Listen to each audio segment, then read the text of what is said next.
another episode of Louder Than Hell. It is your host, Connor, here. With me, as always, my co-host, Greg. Feels good to say that. It's been a while. Welcome back, dude. Yeah, man. May has been a crazy busy month for me. A lot of fun stuff, though. Let's see. Updates about me. Fully vaxxed now. You had a birthday. Had a birthday. Made Happy it. belated. I'll say it again. Thank you. Here. Went to a UFC fight. It was like my first time being back in a full capacity arena. How was that? It was wild. It was awesome. It was like normal. Ever since I've been fully vaxxed, I keep a mask in my back pocket just in case. But more and more places in Austin are like, they'll just go into a restaurant and they're like ripping up the like mask required signs and everything. Oh free. my gosh. Yeah, they made it like a open choice for businesses across Texas recently, where you can choose to wear a mask or not. Businesses can choose to enforce that or not. Good for Texas. And I wanted to ask you, you posted something about a fight that happened right next to you. Yeah, it was like there's a couple fights in the stands at UFC. It was pretty great. I don't know why. Like, was it fully vax versus half vax, or half vax versus no vax, no vax? I have no idea. Dude, it was pretty funny to see though. It was wild, because like everyone stopped watching the fight. The fight in the stands, like the whole arena's going crazy. What kind of? Oh my gosh! So. Yeah. You said the crowds were okay though, like the amount of people that were there was fully attended. Oh yeah, I mean nice. It was not full. I mean, Minute Maid's about to get a max capacity tomorrow, and then I might be there tomorrow. Oh, we play the Dodgers, I think. Yeah. All right, hell yeah, dude. I'm nervous. No, that was be fine. A good time. I'm gonna be a really sore winner, man. Yeah. I mean, I'll just say this: like, once you get through security, like there's no mask enforcement. I mean, I guess I don't know how you enforce that many people to like make them wear masks, but it's just, dude, it felt so good. It was one of the best feelings of just being able to sit in a baseball park with a bag of peanuts and a tall beer and just like not worry about anything for a couple hours. Like, to have my life, yes, has been amazing. I bought Dead and Company tickets. I'm a little Grateful Deaded out today, but wait, sit up a little taller. I can't. There you are. For those of you listening only, he's wearing a Grateful Dead shirt. Mardi Gras, nice. Yeah. And my Jerry Garcia hat. Nice. Was that a Sphinx or like a? Yeah, I don't know. It's from the album Captain of the Stars. That's cool. That's cool. You know what I wanted to ask you about, speaking of like really enjoying things for the first time, is your first listen through of Fortitude. Last episode, Connor Evans and I got to talk about it for a little bit, but I never got to hear your opinion because I know you're a big Gojira fan. I mean, it was a instant metal classic, dude. It was I mean, how do you describe an album that was that good? There was just I mean, I'm like at a loss for words. I listened to it, but I listened to it like back to back 3 times. I'm trying to remember all the songs that weren't released that we haven't talked. Oh, the ones that we didn't talk about, like the Chant. Sphinx. The Chant's great. Hold On. That was the one I really liked. Yes. Yeah, that one was really cool. A little bit. There was another one too. Grind was another good one. I think that's the last track on the album. If I had to give it a quick rating, it put me in like a 9.2. Extremely strong and solid.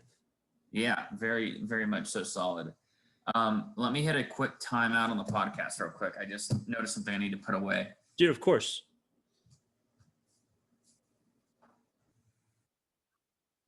All right, and we're back. Yeah, look, quick little home emergency. We're good now. Yeah, dude.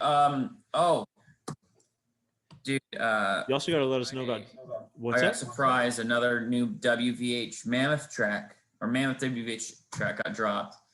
Yes, sir. It's called Mammoth, and man, that opening riff, like every song that's like come out has been different. That's it's different, but if you listen to it as the EP is now on Spotify with all 6 You songs can or 5 hear songs, it's yeah, got like a good theme. It's got a solid theme. So absolutely. The only thing that sounds like out of the 6 songs come out, the only one that sounds kind of Van Halen-y, and I think I can just tell he's using like Eddie's amps or whatever, is I think it's the song Feel. feel Yeah. okay. I'll have to go back and listen to that one again. I've had Mammoth on repeat. I've also had Fortitude on repeat a lot lately, Yeah. and the Black Keys album. I know you don't listen to Black Keys very much, but I didn't Delta know they had a Cream. new album out. Oh, dude, yeah. So it's very much southern rock, bluesy oriented. Delta Okay. Cream. That's gonna be something I talk about later on in the episode. All right. But I wanted to go back to Mammoth because I when is this album supposed to come out? In June, right? June 11th. June But it's 11th. only I looked it up. It's only like 2 to 3 weeks. Yeah, from Yeah. the time we're recording this. Right. Yeah. In May. Today is May 24th. Oh man, May 24th. Holy crap. I thought you were about to say May the 4th for a second. I thought, no, wait. Yeah, dude. June 11th, we're going to get a full album. I really want to hear the rest of what he's got. I really want to see some tour dates too. By the way, I wanted to ask you, did you see Greta Van Fleet only is doing 4 North American dates? Yeah, but one of them is not headlining, is Austin for ACL, of which I thought the lineup was very underwhelming besides Greta Van Fleet. So Dude. if I do go, I would be a day pass just to see Greta Van Fleet and whatever my friends want to do. Yeah. One thing I'm a little like surprised about is the fact that they've got George Strait as the main headliner. That's one of the first country artists that I've seen headlining like a big music festival like that, probably ever. I don't know if you count Mumford and Sons. That was kind of as close as I can think to. I don't know. They were played on 94.5 The Buzz. I wouldn't consider them. Yeah, we also grew up in a generation where Macklemore was played on the Buzz, dude. I don't. Yeah, you know what? I'm using a very bad reference point there. Anyways, It was like Macklemore, Coldplay, like it was It's the poppiest of rock stations I think any major city has. It's actually really. I think BuzzFest is coming back though. it is. Speaking of all the things coming back, Sure. like Alice Cooper's on tour now. He released dates. Yeah, I already talked about Dead and Company. Got my tickets for Dallas and Houston. Dirty Honey released tour dates too. I'm pretty sure. Oh, I didn't. I will look into that right now. Yeah. Okay. So while you're looking that up, I wanted to Carrie's coming to Austin next month. Really? Yep. Oh my gosh. Okay. Yeah. I may have to make my way up there soon. But yeah, dude, I wanted to talk about something that happened today on the 24th, actually, with Megadeth and Mr. Ellefson. That little parting of ways there. I saw. We use a run sheet to, kind of give us a rundown of what we're going to talk about each episode. And while I was making it earlier today, this like big announcement came out online. Megadeth is releasing David Ellefson from their group due to what's been happening recently. You want to talk more about that, Connor? Yeah, this isn't a situation I've followed too closely. I've been aware of it, but whenever something like this breaks out that just sounds like it's a private issue, I don't like getting involved in like musicians' personal lives. It's just kind of like a privacy thing. What I understand, he was sharing sexually explicit videos between him and a consenting female. There was rumors that this woman was underage, or was she being groomed? And from what I've read, this female's come out and denied that, saying when this happened, she was a fully consenting adult. So yeah, I mean, it's disappointing. Dave Ellefson's, been one of the, main proponents of Megadeth, main talents in Megadeth for a while. He's, only missed, you know, the 3 albums that kind of came out in the mid 2000s, early to mid 2000s. So yeah, it's shocking news. But I think Yeah, I don't have any other, like, my immediate reaction is like, oh, this sucks, but I get it. Like, yeah, I get it too. And at the end of the day, Megadeth really is Dave Mustaine. That's his deal. yeah, And I'm curious though who they're going to bring on during their tour this summer. I don't know.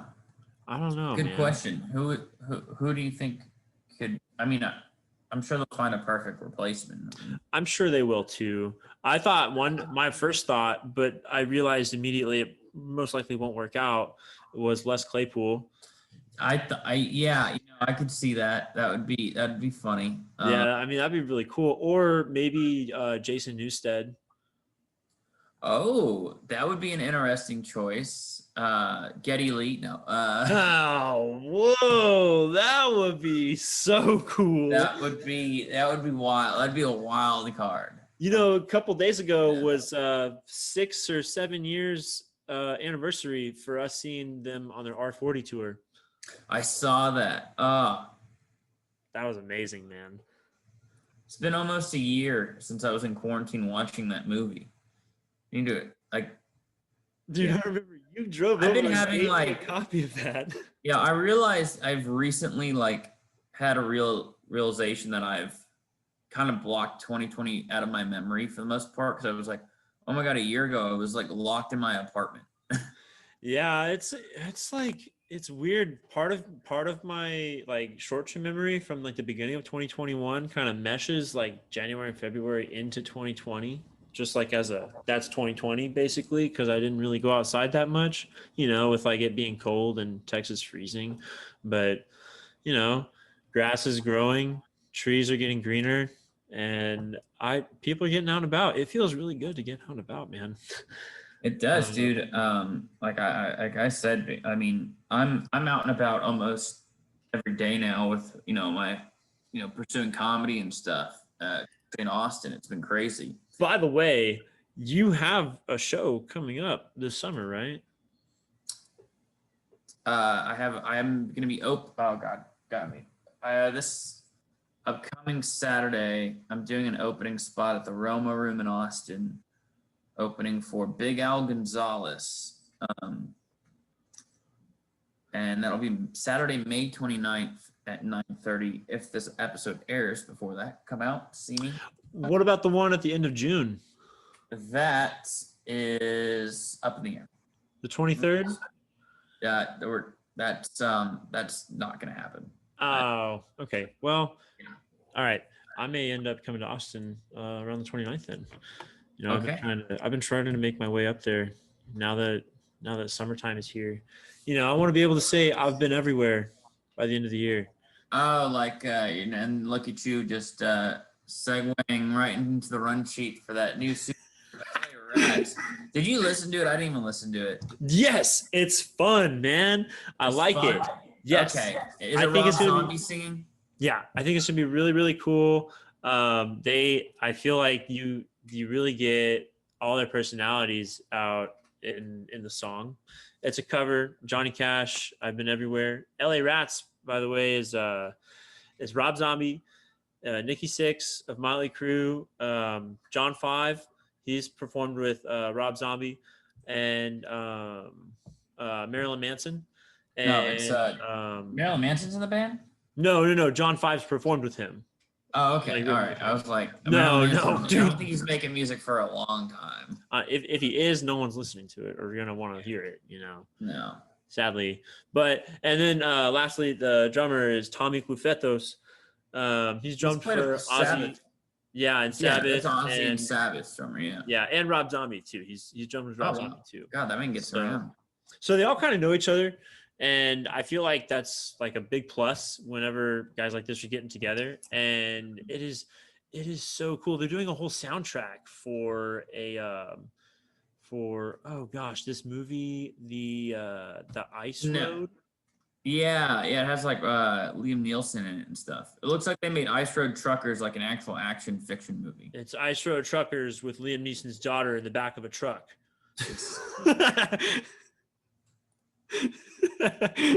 Yeah. I don't know. I saw it. I was like, oh, cool. I'll check. Like, it came up as something. Oh, I'll remember to check that out, but not like a I need to listen to this now kind of thing. Right. I think I'm just still a little bit sour at Nikki Sixx and Motley Crue for waiting until 2022 to do their tour. Okay, well, listen to this. Listen to this. This gets kind of weird, man. So right after they announced that they were going to be pushing their tour dates back from 2021 to 2022, because they're doing mostly baseball stadiums and football stadiums, Live Nation announced that they're going to be putting up a Fall Out Boy and Green Day and Weezer tour in 2021 at most of the same venues. Yeah, I don't get it. I thought for sure, like, okay, most venues are going to full capacity and cases are still going down in Texas. Like, Austin FC announced that their opening day is going to be 100% capacity. So, oh, nice. I guess they're just playing it extra safe. That's cool, but yeah, that should be really fun though. You got season tickets to the Austin FC, right? I do. I will be there June 19th. That's gonna be a fun day. Dude, that does sound fun. Holy crap, man! One thing you'll have to do, hopefully by June 19th, is show your buddies an Ozzy single that came out this year as a follow-up to Ordinary Man. Yeah, I heard his album is basically like he's written a whole nother album, which is great for him to run right back into the studio. So I think it's gonna be interesting. I mean, if I were him, I just call it Ordinary Man Part 2. Like, if it's similar in tone and style. What about Extraordinary Man? Extraordinary Man. Extraordinary Man. That'd be cool. Yeah, he was on his Sirius XM channel, Ozzy's Boneyard, and he was talking about it, how he's recording with this guy, Andrew, shoot, I'm looking for his last name, Andrew Watt. And one of the singles that he's really excited about is Patient Number 9. Yeah. So we have a track. We have one track name out of 13 songs that he has allegedly finished or is working on. Good for him, man. So maybe by this summer we'll get one, or maybe by the end of the summer, realistically.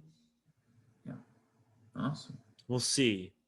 But yeah, dude. I still need to watch. I think his documentary came out not too long ago. I really need to give that a watch. I think he had a documentary named Ordinary Man that was done by like A&E.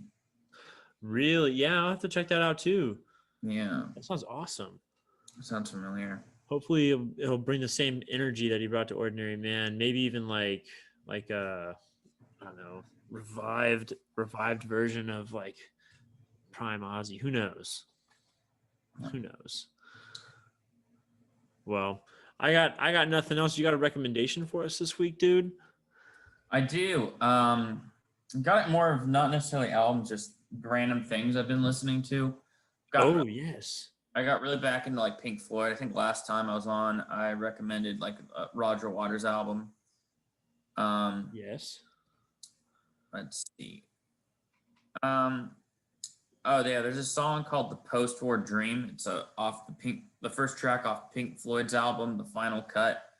I don't know. It's just been a really cool song. It's different that I've been listening to a lot. And then, all right, here for an album, The Sword, Age of Winters. Getting more into the Sword again. Yes. Winter's Wolves and The Horn Goddess were my 3 favorite tracks off that album. Dude, that's a classic. I love The Sword. I was debating about wearing my Hawks and Serpents shirt just for this episode. I was actually looking at Sword shirts the other day. I was like, oh, they've got some sick shirts. They got some cool merch, man. They really do. Yeah, that's a solid recommendation, though. The Sword. Yeah. So here's just something cool that happened to me.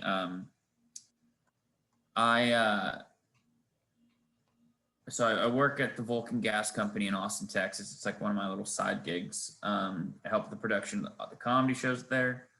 Greg, I know you know this is more for the audience. Right. Fill them in.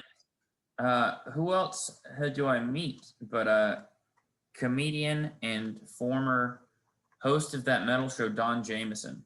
And what was funny is that none of my coworkers really knew who he was. The comic, he was on this big Comedians of the Compound showcase. And I was just like complete fanboying, but it was great. Got to talk to him, got a picture. It's up on my Instagram at Good Guy Connor. Talked metal, talked comedy. It was a lot of fun. I can't say anything else, but he was just the nicest dude. And then did you tell him that he was your hero? I told him that I started a podcast called Louder Than Hell that was inspired because I couldn't watch that metal show anymore. I needed something like that in my life. Nice. Very hard. Yeah. And then the drummer, I think singer. I was a drummer, singer, and anyway, the singer and another musician in the band Crowbot was at the show as well, and they were really nice guys as well. Crowbot, I've heard that name. I did too, and I looked him up the songs, and I didn't recognize him, but I don't know why I know the name. I feel like he opened up for a band that we've seen. Maybe. That sounds. I don't know. That's one of those bands that I see like on posts like about on social media sometimes. Yeah. But I feel like that's where I would have seen their name before. I'm gonna have to look them up now. Dude, you got to meet John Jameson. That's so cool. I know I texted you. I don't recognize that guy. Yeah. I felt so embarrassed. I was like, dude, didn't you grow up watching that metal show every Saturday? I don't know. No, I didn't watch it every Saturday, but. Oh, dude, it was religious for me. Man, yeah, dude, I wanted to be that way, half wanted, because I was always, playing like Halo or trying to. Greg was more popular in high school. He had girlfriends and real friends and stuff. Oh, dude, that metal show. I feel like really. When did that show end? Around 2014, right around when I went to college. Maybe 2015. I probably missed the last season when I was, in college. Okay, yeah, man, if I would have been watching that, I would have probably started it like in the early 2000s. But I caught episodes here and there. I'm gonna have to go back and find episodes online. I was so embarrassed when you were like, look at who I got to meet tonight. I was like, crap. I should know this guy. Yeah. John Jameson, if you're listening, I'd love to meet you. Oh, I'd love to have him on the podcast. Yeah, that'd be cool. Podcast called The Don Jameson Show. That y'all can probably find on Apple and Spotify. Same place you find Louder Than Hell. But Greg, let's hear your album review and let's hippity hop on out of here. Oh yeah, dude. Okay, so this week I want to recommend the Black Keys' newest album, Delta Cream. It's with a K. That was a little offsetting for me at first for the Cream. I was like, what on earth? But the two singles on it, Going Down South and Crawling King Snake, were really fun. Very bluesy, just very like you can easily just bob your head to it and close your eyes. Like this is a good rhythm to get into. Do the Romp's a fun song. Cool Black Maddie, Walk With Me, Mellow Peaches. Those are all fun tracks. It's just a very laid back. It's like a stripped down album. I'd feel like it's Bob Dylan if he got a distorted guitar and played more blues scales. So you guys gotta go check it out. Especially if you like their previous work, which was all improvised for Let's Rock. So and like freestyled. So I don't know if they did that or not for this album, but you gotta go check it out. Anyways, follow us on Instagram at Louder Than Hell Podcast or _pod. Louder Than Hell _pod. There we go. On Twitter at LTH Pod, and then on Facebook, Louder Than Hell Podcast. Also on YouTube, if you could like our videos and subscribe, that would be really cool. You'd be louder than hell for doing that. Wow, that's dumb. I was like, wow, we almost got through a whole entire podcast and Greg didn't say one thing that was stupid. Yeah. Have I told you about this band called Dream Theater? Yeah, all right. And cut. Next week.